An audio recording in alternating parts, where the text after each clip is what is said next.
W9 revient sur la disparition de Théo de Couchant, jeune peintre en bâtiment de 23 ans qui a disparu fin novembre 2021 près de Besançon.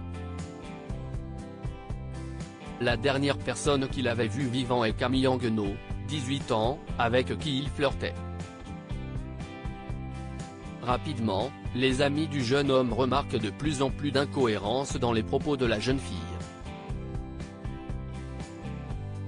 Elle a été mise en examen pour le meurtre de Théo de Couchant et lors de ses auditions, elle a reconnu lui avoir porté un coup avant de l'étouffer. Deux thèses s'affrontent depuis, celle d'une femme qui s'est défendue face à une agression sexuelle et celle d'une manipulatrice qui a voulu éliminer son pigeon, terme qu'elle a utilisé elle-même pour le décrire, mais réfutant l'intention de donner la mort. Elle est désormais incarcérée à la maison d'arrêt de Louterbach. Ayant passé la soirée avec Théo juste avant qu'il ne donne plus de signes de vie, Camille Anguenot a rapidement intéressé les enquêteurs.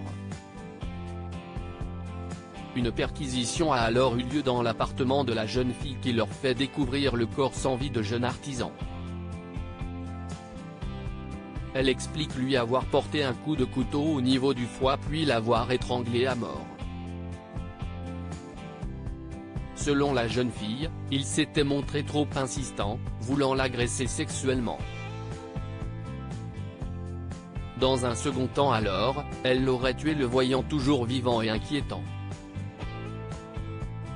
Une version que la mère de l'accusé soutient, effondrée de savoir sa fille en prison qui encourt jusqu'à 30 ans de réclusion criminelle. Pour les proches de Théo, cette version ne tient pas la route. Elle a manipulé un garçon extrêmement timide, comme elle avait pu le faire avec d'autres. Camille Anguenot a d'ailleurs utilisé la voiture et la carte bancaire du jeune homme pour tirer 600 € en liquide et acheter des bijoux le lendemain de sa mort. Parallèlement, elle a relayé sur Facebook l'avis de disparition du garçon. Depuis ses aveux, elle a fait face à un flot de critiques sur le réseau social, elle a même eu le culot de partager l'avis de disparition, écrit un internaute. Ces agissements détaillés par le procureur de la République, Étienne Manteau dans le cadre de l'enquête sur la mort de Théo de Couchant sur Vosges Matin font le portrait d'une fille manipulatrice.